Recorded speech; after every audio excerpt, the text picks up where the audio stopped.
Good evening, everyone. Thanks for joining us again.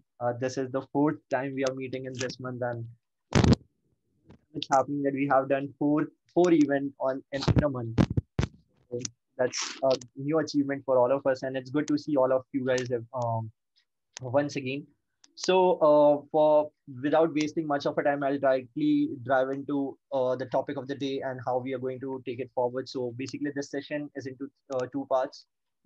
First of all, Ruby would be going through her presentation and would be talking about the topic.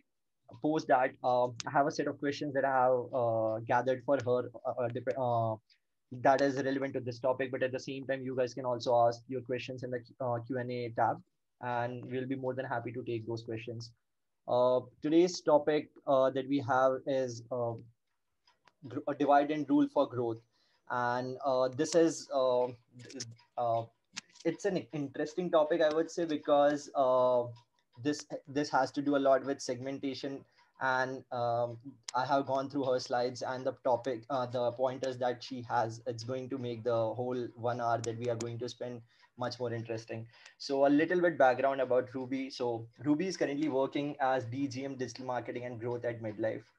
She has been in the ecosystem for the last 15 years and has been through various phases of many different companies. She has previously worked with companies like Myntra, Ogilvy and Mather, Simply Learn, and few others. She expertises in 360-degree digital campaign, paid marketing, lead generation, ROI campaigns, and many other things. And for the few people who don't know, this is the second time she's appearing on our webinar. She was already a part of our panel discussion that happened upon around app marketing in the month of September, I believe. Hmm. So glad to have you here once again, Ruby. Welcome on the webinar. Yeah. Thank you, Ayush. Thank you so much. All right. Thank you for hosting me here again. No worries. You can go ahead and share your screen and take it away. Thank you.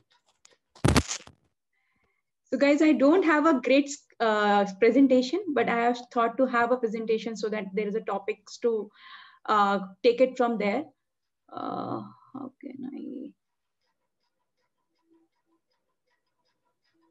How can I move it there? Which one? Uh, Just click. You are not able to click. Okay, it's stuck, I believe.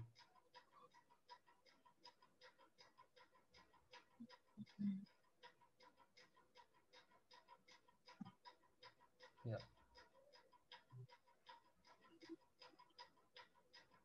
okay. I'm not very used to Zoom. Mostly I use Hangouts.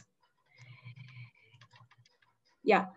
So, as Ayush mentioned, today's topic is divide and rule for growth. This is nothing but how you divide your own customer base to rule in their hearts for the better growth in terms of ROI perspective, in terms of how you interact to your customers, how well you can engage with them. If you divide them into a different buckets, into different segmentation, and make them in a different persona, so that your marketing communications, your campaigns do more effectively than if you do a vanilla kind of communication to them, right? So there is a quote which has been there in market for the last many years since digital has been introduced in the marketing ecosystem. So which says that if you try to sell to everyone, then you will end up selling to no one, right? So what does this mean? This means that just think of a campaign, or think of a brand big campaign of a TV, or think of a small Facebook campaign where you want to start setting up some of your campaign where you want to target and get revenues out of it, right? So without having a target audience in mind, you cannot actually decide on what should be the approach of that campaign, right? So you have to have some kind of a targeting in your mind, or in the way you think of starting your own campaign, whether it's a big TV campaign or a smallest Facebook or a GDN campaign, or anything which you want to do. Even for a non-paid advertising, you have to think over what you want to communicate and to whom, right? So that is very important when it comes to the user segments, etc. Otherwise, your messaging will not be proper. You don't know to whom you're talking to, right? So that is what we will cover in this session today. And I would like to thank you for each and every one of you who has come over for this presentation and this webinar today.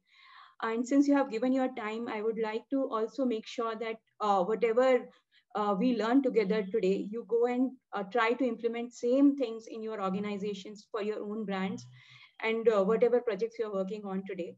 And hopefully you will get a better results from there going forward, right? So just to begin with, before deep dive into digital world, I would like to take you through the physical world, right? So physical world is a representation of your digital world today, which we sometimes just don't think over. But these marketing tactics, which we actually take on digital today, has been followed on offline media long ago, right? So when you go to, if you go to any kirana store, for example, right? So you go there with a small kirana store nearby your house. That guy know you in and out, right? So they know their customer so definedly that you don't have to, when you enter to the store, you don't have to tell them that if you want to buy a rice, you will just tell them, bhaiya 1 kilo rice de do, right? And you will not tell him which brand you want, what kind of rice you want. They know what you want to buy. Just you have to tell, this is what I want. So when you tell them, he will give you the one rice which you always buy from him. Or even if he has to upsell or cross sell anything to you, he knows what kind of a person you are. And the way you interact to him, he will be able to show you those products which you can relate to in a better manner, right? They take personalization to the next level. So let me take another example where I would like to take an example. For example, a sari shop or a sari showroom, right? So when you enter to a sari showroom, for example, the way the guy on the counter who's sitting there, the way he start interacting with you, it will be so uh, fascinating to the customer. He will be like, when you enter, and he knows you well, right? So when I go for a sari shopping, for example, with my mom, and this guy on the counter, he will be like, "Aiye behan ji," ya "Aiye bhabi ji," enter to the store, and the way they will start interacting, "Aur bhai sahab kaise hain?" And the way they connect to the customers, it's way too beyond our that's so on digital we have so many limitations, but on offline world we don't have. So then what is the next step he does in the customer journey? He will take you through the showroom and he'll guide you to the person, to the salesperson to whom you have interacted, the customer, that customer has interacted before. Because that sales guy knows what do you know, what do you want to buy. This salespersons know the customers like, dislike much more, in a much better way than the customers knows for himself, right? So when you enter to this kind of a showroom, and the sales guys is showing you the assortment, the styles which you like, there is a ample amount of stickiness, the ample amount of trust and faith you start having with the shop, that you will never hop to another shop. And there are 10 people you will go around and tell that this is the best shop in the city and you should go and buy from there, because for you that shop has become the go-to place for all your sari needs now, right? So that is the kind of personalization, the kind of segmentation these stores has in their own world. They actually don't create or maintain a database for anything, but they know each and every person, because it's a limited amount of people who enter to their showroom, and they don't know them very well. And the referral schemes are also very different the way we do it on the digital world. So it will be like, I know you because you have, my dadima or somebody has bought it from your showroom, and hence I'm coming from there. So that's how they start interacting with the brand as well.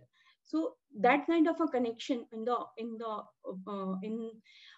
physical world cannot be connected in the digital world, but Just imagine if even 25 to 30% of this experience we can bring it on digital, how fabulous it will be, how a brand connect to a customer can be, right?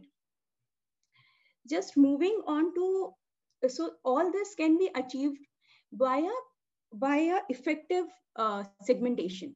Segmentation is nothing but a art of dividing your own customer base, your own user base, the way you think they should be, or you think or you have a hypothesis that this set of customer might be behaving in a different way versus my B set of a customer, right?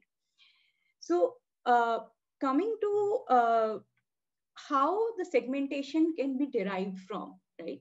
So in my sense, there can be ample amount of attributes, ample amount of variables on which a segmentation can be derived. But for the for this presentation perspective, we can actually have 4 blocks of these kind of from where the segmentation can be derived, right? So first of all, the big one is geographical and demographic. So geographical is, what do you mean by geography? So it, because the target customers, for example, you're targeting uh, whole India. Let's say an example of Amazon today, right? And Amazon start a campaign and they start a winter sale, for example. And now for Amazon, there is a customer who they can target across India, right? Winter sale targeting for Bangalore versus a winter sale targeting in Delhi will be very different. So my assortment will be very different when a user in Delhi sees that winter sale ad, or see a winter sale communication through a CRM channel or an emailer or anything else, versus a customer when he sees that the same message coming in Bangalore. For us in Bangalore, winters are not that heavy winters, so we would not be liking anything which is heavy winter assortment or heavy winter styles. But in Delhi, the customers who are receiving the same message, if they are not landed to the heavy winters, they might not like it that much. But for Bangalore people, they would not like if I lend to a page which has a heavy winter assortment. I was like, I don't want to buy all this, right? So geography wise, your interests, your values, everything changes, right? So the way you divide the customers in a geographic manner, that is when you do that, that is known as a derived segmentation derived from a geographic point of view. The second block is on demographics. So demographic is nothing but when you segment or you want to bucket your customers basis their age, gender, their education level, their family size, their occupation, their income level, etc. So that becomes a demographic segmentation.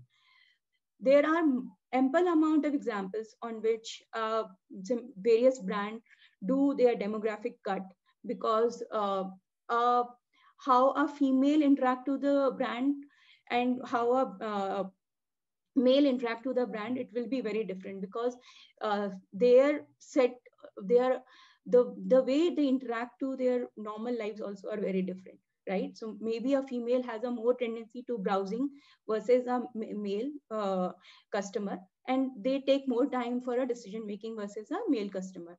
And I'm just making it up, there's nothing I have a data on this, but there are always a change, there's always a behavioral change on a demographics ways also.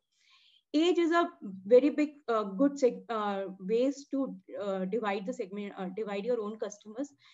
For example, it will be very beneficial for industries which are into healthcare, or industries which are into bodybuilding, gyms, and etc. Because for them, the way they interact with the customers in the early 18 to 25 will be very different from 30 to 35 and 40, right? Because the way they exercise, customers can exercise into different age groups will be very different, right? Similarly, on the income groups also. So if you know what kind of a income this set of customer is, you can target the kind of products and kind of styles or assortment accordingly for that base, right? The third one is psychographics. Psychographics is more of intrinsic traits a target customer has. So this is more on values, personalities, and interest, and more of conscious and subconscious motivators, right? How a lifestyle and opinion matters when a uh, when a customer interact with the brand. So this is more of a holistic thing. This can be divided into multiple parts. For example, values, for example, a set of customer can be more valued towards a brand, uh, uh, buying a brand. For example, a person who set of customers, they are not at all price sensitive. They are brand sensitive. They whatever value, whatever the price of the product is, it doesn't matter for them. Price matters for them. Brand matters. And on the other hand, there can be customers for them price matters. Doesn't they are brand agnostic. They don't they for them brand doesn't matter, price matters a lot. So that is the psychographic behavior a customer uh, can uh, can show on the platform, and basis those insights you can segment them into different buckets. That is, if you do that, that is known as psychographic segmentation. The fourth one here is behavioral. Behavioral is more of how a customer is taking uh, decisions on your website, of buying decisions. So it is more of how a customer come on your app or website, in how many sessions they do, and after how many sessions they visit list pages, they go to PDP, they go to add to cart, then they wish list, and they again come back. So what is the behavior they're showing, they are exhibiting on the platform, basis that for example, if a customer, you know that this set of customer is something who has to go to the PDP page, who has to actually interact with all the reviews which are there on your PDP page, and then only he will take any decision. Showing him any marketing communication before that would not be that great. So you have to wait that for that customer until he does that. And if after that he is trying to exit your app or website, then if you show him a marketing message, that would might be more effective than it showing it earlier in the journey.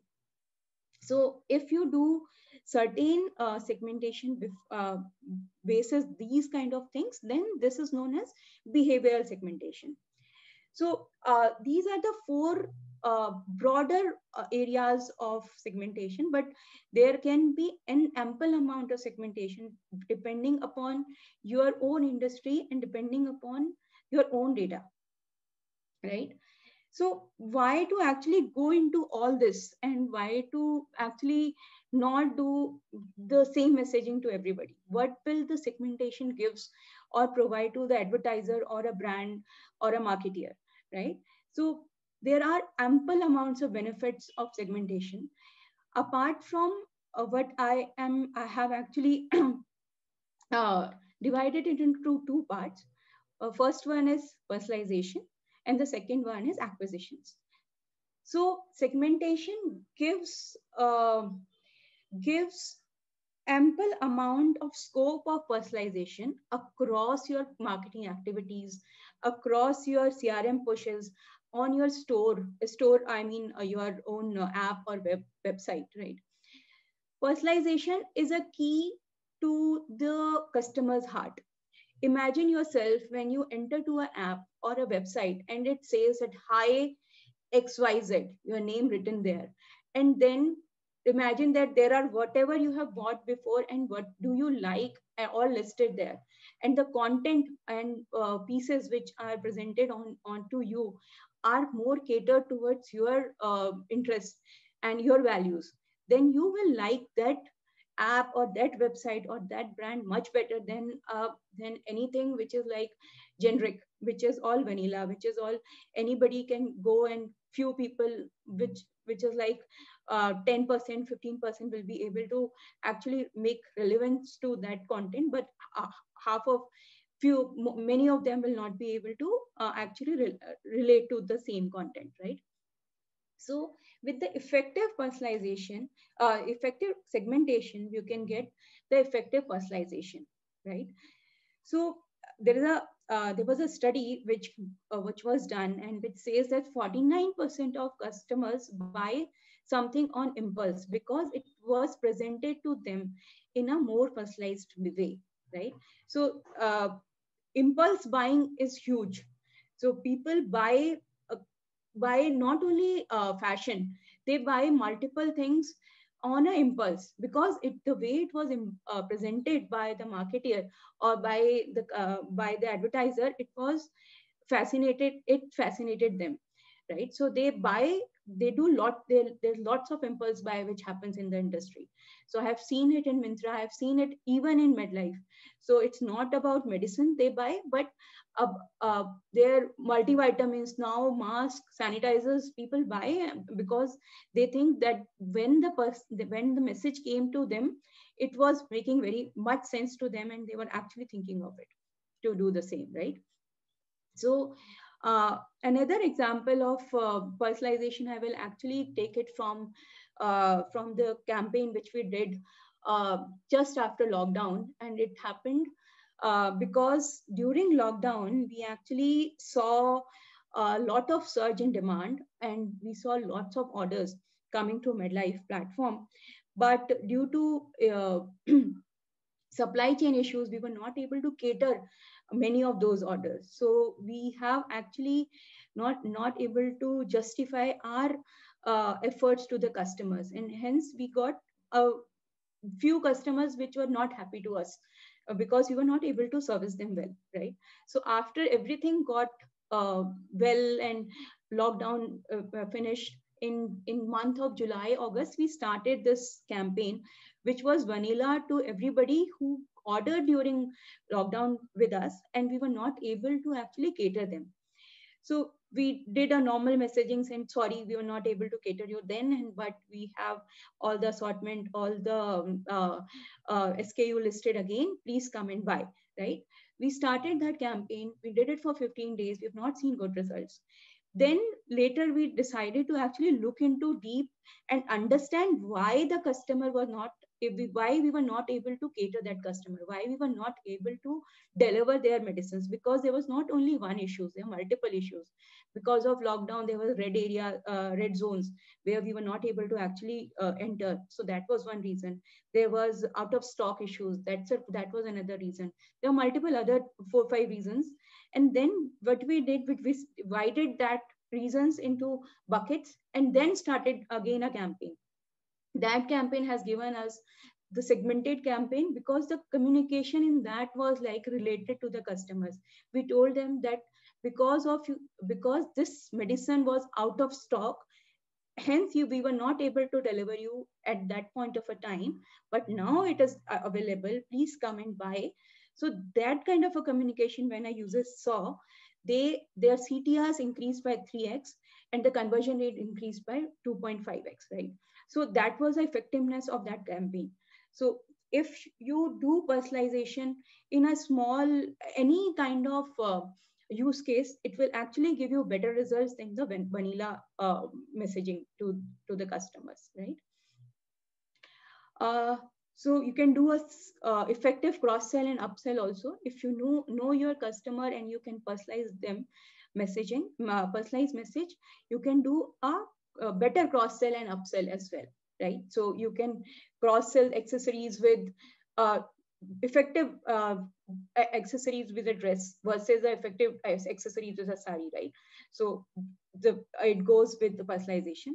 The third one I've already covered, the effective engagement communication through CRM and store. So as per the survey which was done by MailChimp, they say that segmented campaigns had an open rate of 14.3% higher than a non-segmented segmented campaign. So This is not true only for male campaigns, but it is also true for all of your any of your campaigns which is done on a CRM or a store.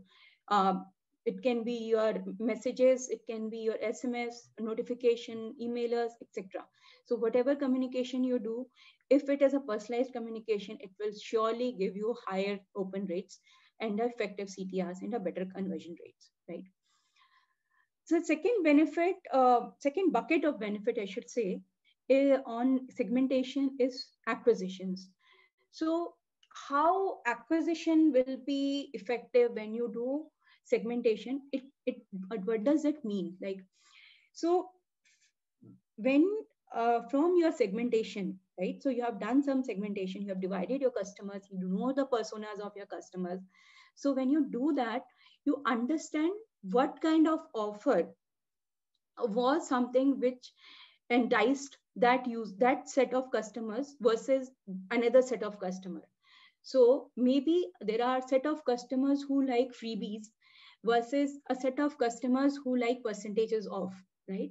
And you understand them better, so you say that this segment, this age group, staying into this area, they like this kind of an offer. So I will give, in my acquisition campaigns also, I will give them these relevant offers so that they convert better. So that is kind of planning of your relevant offers you can do if you know your customers and if you know your personas better, right?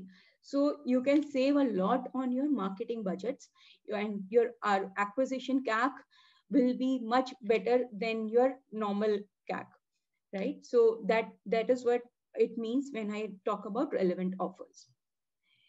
So another one is like segmentation can also open a new markets for you. So here I will take an example which is quite old, but it's still relevant. And this is an example from a camera brand, which is Canon. So Canon actually, they used to sell a lot of their cameras and accessories in the higher end bucket. So higher end customers who used to buy camera for their professional use, etc.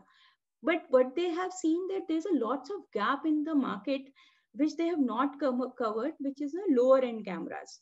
So when they started seeing that gap, they started looking into why people will be interested, who will be interested into the lower end cameras.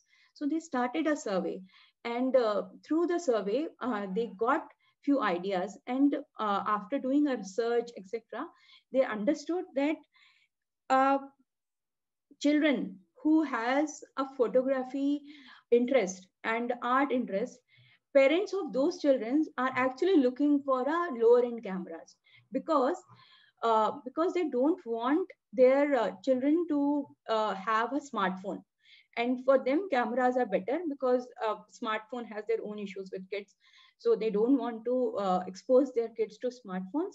Hence they wanted to buy a lower end cameras for their children, and that's what they did. In the next marketing campaign, they targeted parents of these kids, and the kind of results they got from this, and from this campaign, they started. They acquired a 43% of market share into the lower end cameras into first 6 months of the launch of of this campaign, right? Because it was very relevant to the customers. They did their study, they did their all kind of homework, and they launched the campaign, and when they launched it, it actually was very effective for them, right? So segmentation will not only help you segmenting and understanding your existing customers, but it will also help you understanding the gap in the product, in the opportunities which are lying out there in the market, right? So that's effective. That's how effective is segmentation. The third one is defining targeting more precisely. So you are new customers can be a look-alike of your existing ones. So the cream audience, you know your cream audience. So when you input, so on your any of your marketing campaigns on Facebook, on Google, or any other, when you do a look-alike of your cream cream customer, then it will be more effective than doing a vanilla or a open-ended campaigns, right? So these are the few benefits of segmentation, and I'm sure every company or anybody who is working into these kind of a profiles, which are marketing, advertising, and everything, they are looking for a lower CAC and higher ROIs. So this kind of techniques will help surely to do both, right? So since we have learned how what is segmentation, how it can be effective, and all those things, let's understand how to get started with segmentation. It is not a rocket science. It is very simple, and half of the things you already have. It just you need to actually put your thoughts into perspective and start working on it. That's it, right? So just to have it in a sequential manner, have listed down few points, so that it becomes a little easier, and uh, has a process for you guys to actually start working on it. So first of all, the first thing is to conduct a preliminary research. So you have to get to know your customers better by asking some questions, open-ended question, initial questions to them. Or this research can be done in-house if you already have a data and you think you can actually match dots in between, and you want to do some hypothetical thinking and think that if I can bucket this customers into this kind of demographics cut or a behavioral cut, what is my segmentation look like, right? So this can be done with your data right now, whatever you have, or you have to start a new study and you set up preliminary research in the market, right? Then you have to determine how to segment your market. Decide which criteria you want to go after.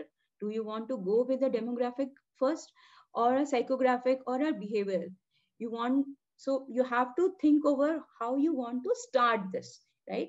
Because once you start, there is no ending point to it. This is an ongoing journey because your customers will be changing every day. They won't be there in the one bucket always, right? So you have to start the journey somewhere. So you have to start it saying that I will start segmentation from demographics and then I'll go into another areas. So you can do that. You have to design your own journeys, design your own study, and be sure to make your questions quantifiable. Otherwise, you will not be able to judge your own answers, right?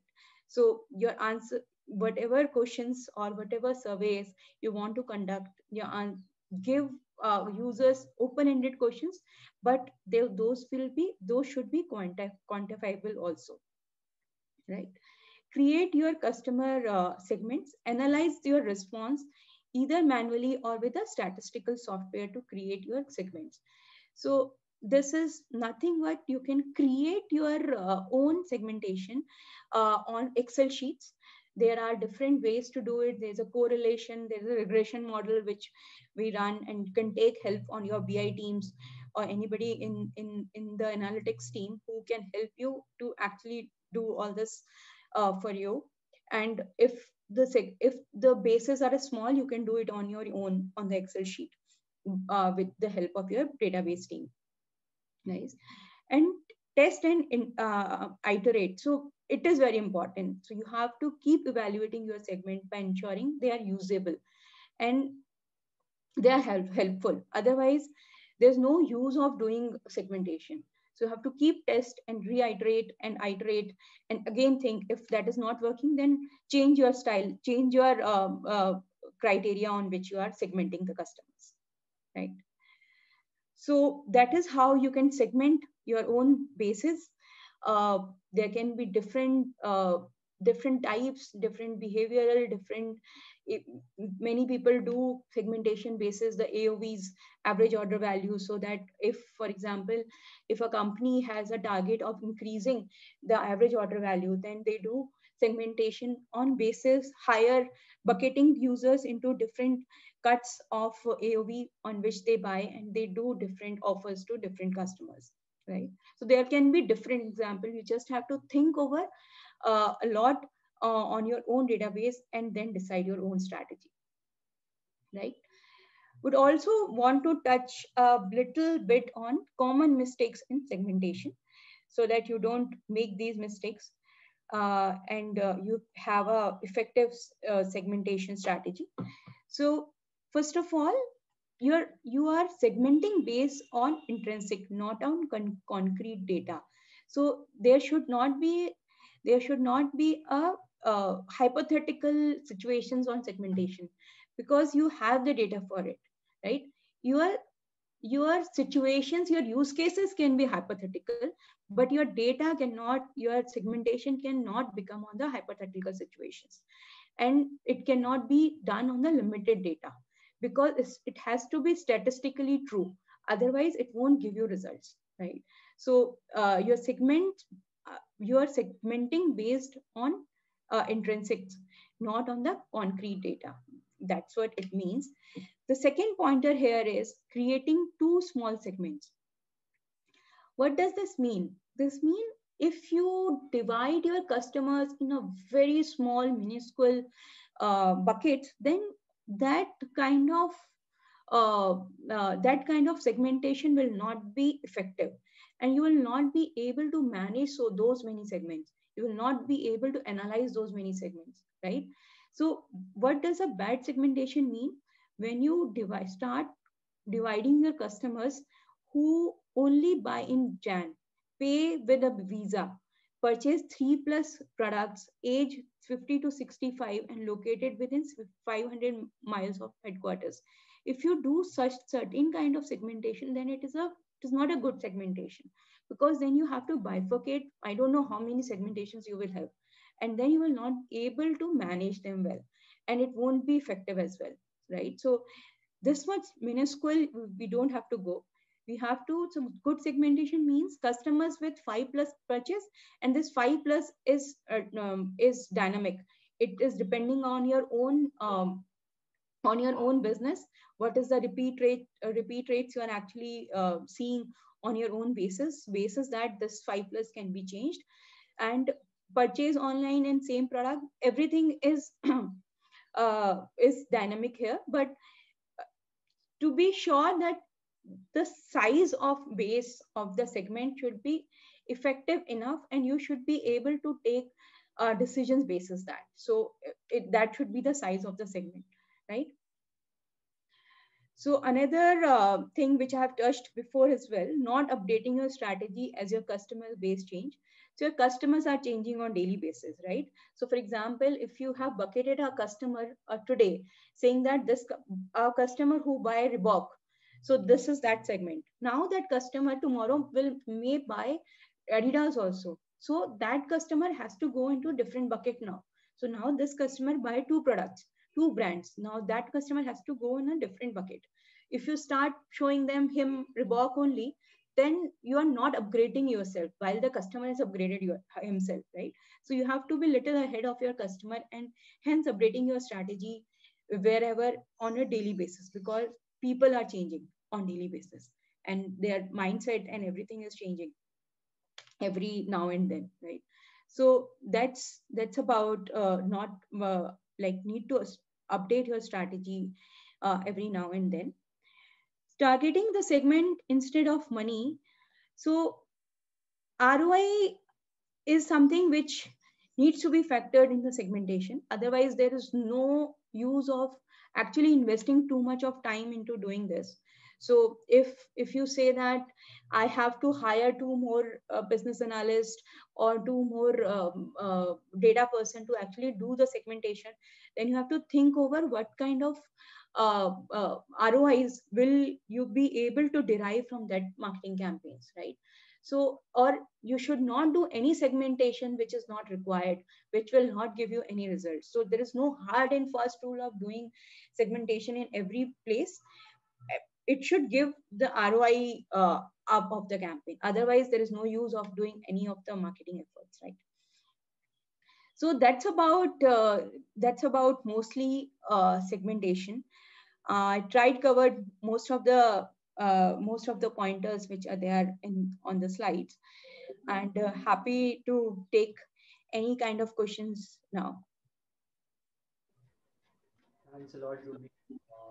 This was within the time and it was detailed as well. So thanks for wrapping this up. Personally, I have noted down a few questions, and I can also see Almas has also shot few questions toward you. So let's take her question first. So she wants to ask you the first. So she has three questions, and the first question is, can you share some examples or ways a preliminary research is carried out? Sure. So preliminary research, for example, I can share one example when we started doing this research for our brand campaign. And I'm taking this example from MedLife, right? So we wanted to actually understand uh, to whom we should target. So we have the hypothetical situations and we have the thoughts thinking that our customers who are actually buying from us, they are not the consumers to us. Like they are actually not consuming, their parents might be consuming. So that was the hypothetical situations or we have a hypothesis in our minds. We wanted to actually validate before going into market with a TV campaign. So there we did a preliminary research with the questionnaire, which we floated amongst our own customers with a random set, asking them the set of questions where we got an answer saying that there are 50% of customers who buy from us who are consumers also. And there are 50% of customers who buy from us for their own parents. So we got the 50-50 answer. So we know now when we go into the market, we have to talk to both. So we have to talk to the children of the parents. We need to talk to the parents as well.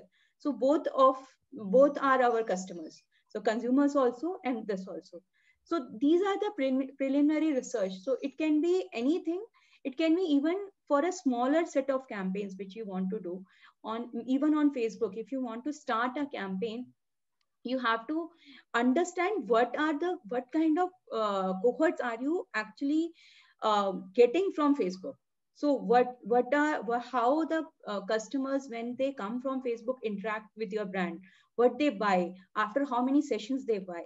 So if you do all that research and if you want to do a survey of those customers, you can do all that. You need to think over, uh, put your own questions in place and then do it. That will give you better results. All right, thanks. Almas, I think you got the answer to the question. Moving on, the next question. I have a couple of more questions from Almas, but I'll take it later. Piyush has some questions. So he wants to ask, at what stage should we start thinking about segmenting users and creating personalized campaigns? It depends on your own base. It depends on the way you want to interact. It can be even one to one. There is no hard and fast rule that it has to be a set of customers or not. People actually do one-to-one marketing as well. But if the base is very huge, then you cannot actually manage it into one-to-one, right? So you have to bucket them, and hence the segmentation is provided. And there is no hard and fast rule when you start it.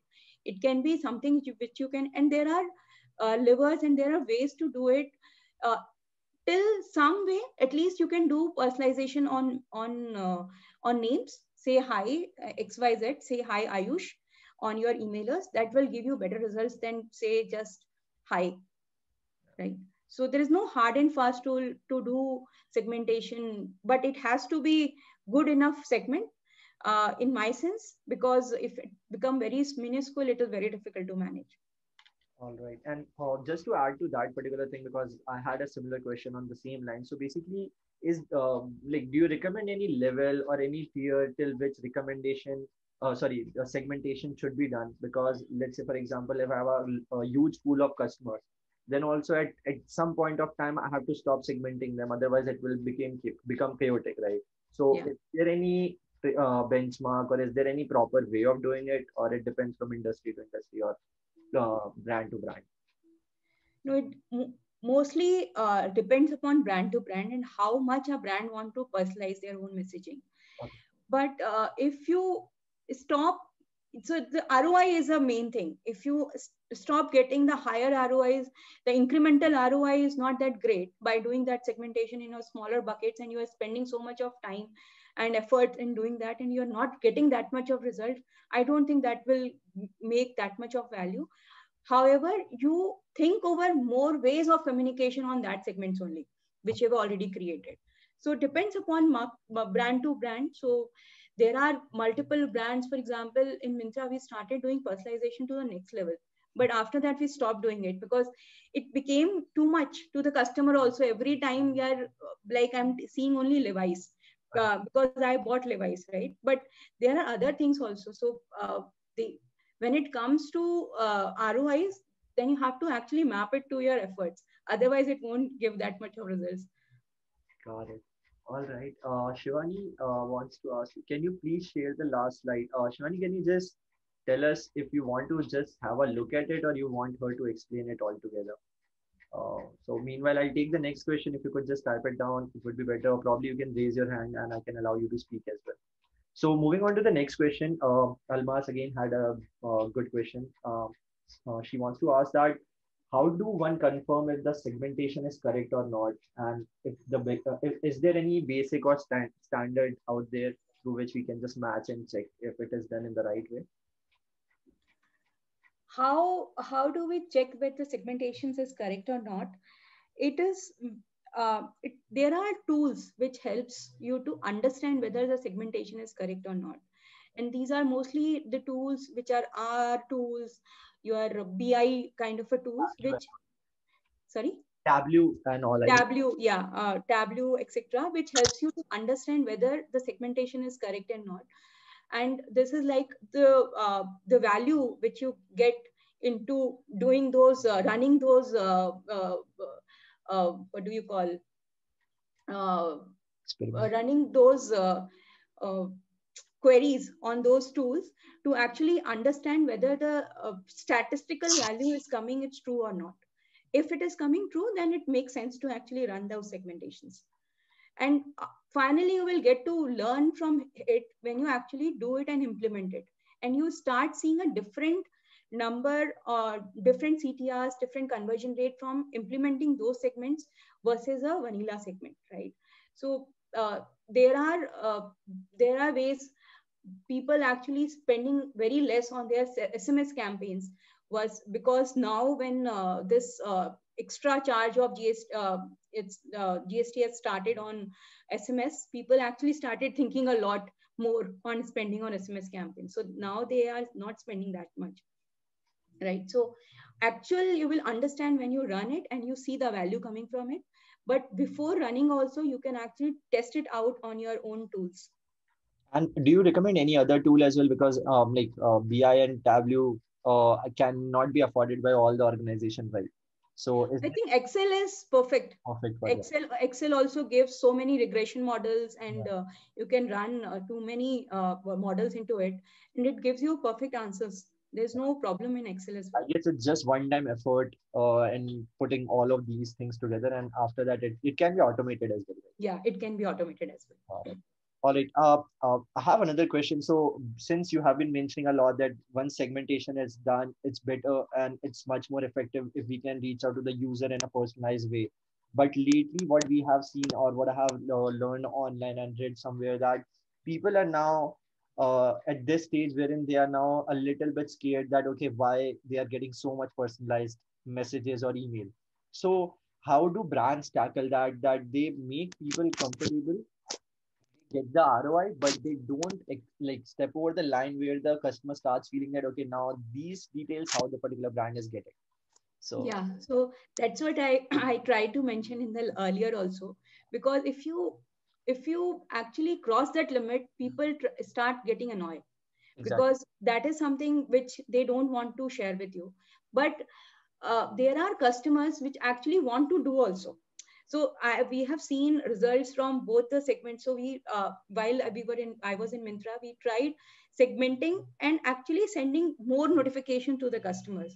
So there were a set of customers. So that becomes a different segment altogether, which actually want to receive more messages from the brand. For them, notifications, having multiple notification doesn't matter, but they want brand to interact more. But there are a set of customers who gets annoyed. So when you start seeing that annoying happening from your customers, stop doing that and make those set of customers in a different value only. And when you do the marketing campaigns, when you do this notification to them, or you plan your campaigns to them for the next time, you do exclude those segments from them. So you make sure that you touch them once or twice in a day or in a week, whatever it's uh, coming out from the segmentation results, and then do that. Because there is a very thin line between happy customer and annoyed customer, right? Exactly. So need to understand that. Got it. All right. Thanks for answering this. We have a new question from Radha, and she wants to ask that is there a general rule for number of segments and the size of each segment for the personalized marketing to be effective? No, there is no rule as such. Uh, as I said earlier, also there is no rule. It depends upon on the marketer, on the advertiser to actually how to tackle it. There are rules from, for example, you cannot make a personalized or a effective cohort if you don't have like a set of customers to talk to, because then you will not be able to measure ROI. If there are 100 of customers, you are sending them something, how you define that it was effective or not? Until, or you just test it out. You want to test it out, you can do for 100 customers also. You take a testing test bucket and a control set, and you do 100 200 customers a personalized campaign and 200 customers do a normal campaign, and understand. Yeah. But to make it more effective, you have to have a bigger set of a customer. Otherwise your efforts are not justified. Got it. All right. And just to add to the this question, so basically, let's say once we start off segmenting and we have a huge pool of segments user. So while segmenting, there are going to be, and I guess it's very usual to have a lot of customer falling into various segments. So is there any like on a very generic level that okay, these are two, three particular fundamentals or particular pointers on which I need to prioritize and put them in a particular segment and not put them in the other? So is there anything?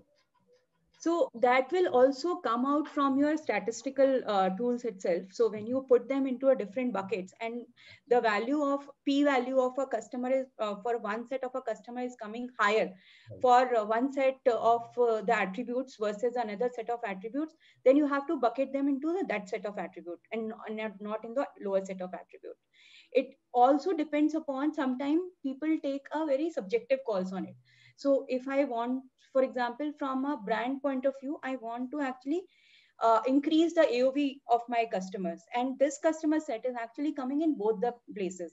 He is brand customer also who goes with a brand, and he's an AOV customer, higher set of AOV customer also.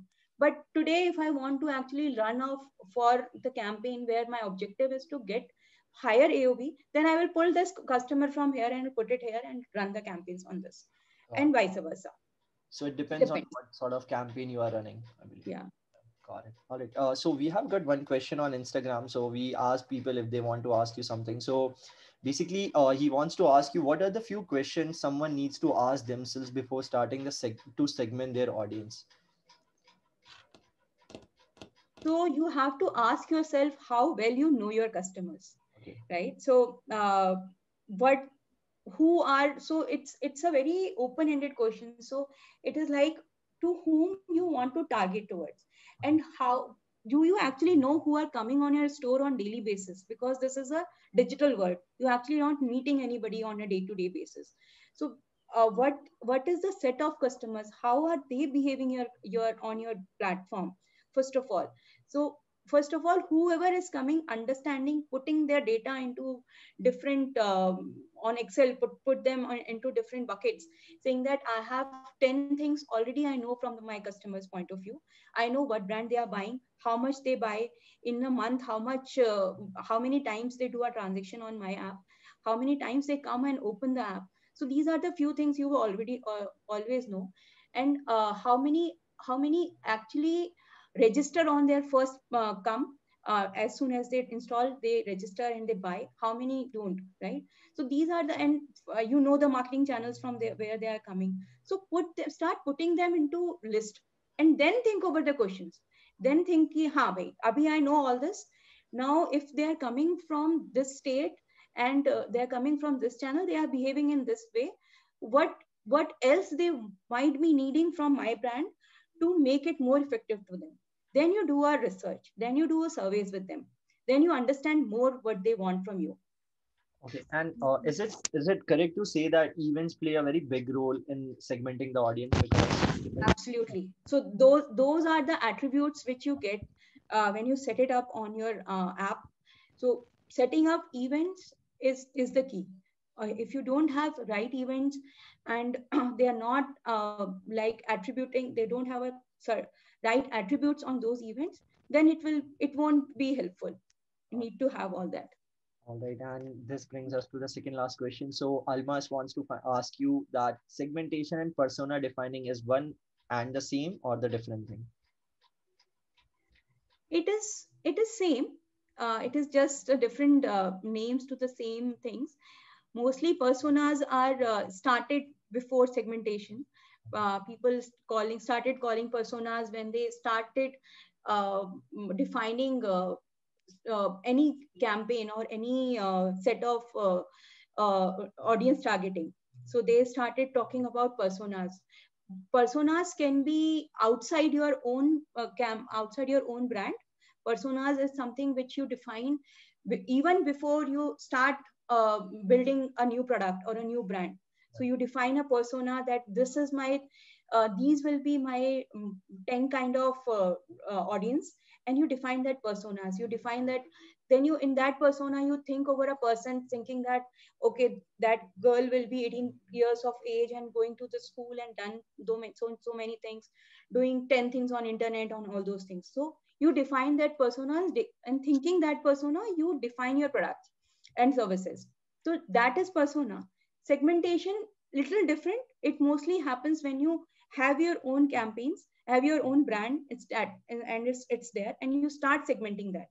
So it's mostly same, but definition is little different.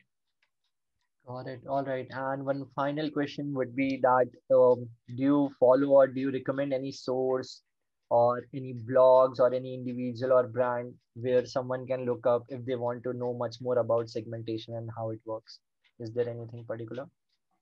I can post that after the No. session. I don't have So time. probably you can share it with me and I can share it with everyone who attended the event over email. Sure, I will do that. All right. So yeah, this brings us to the end of session. Thanks a lot, Ruby, for doing this. I know you have a little hectic schedule and still you managed to do this. So thanks a lot for doing this.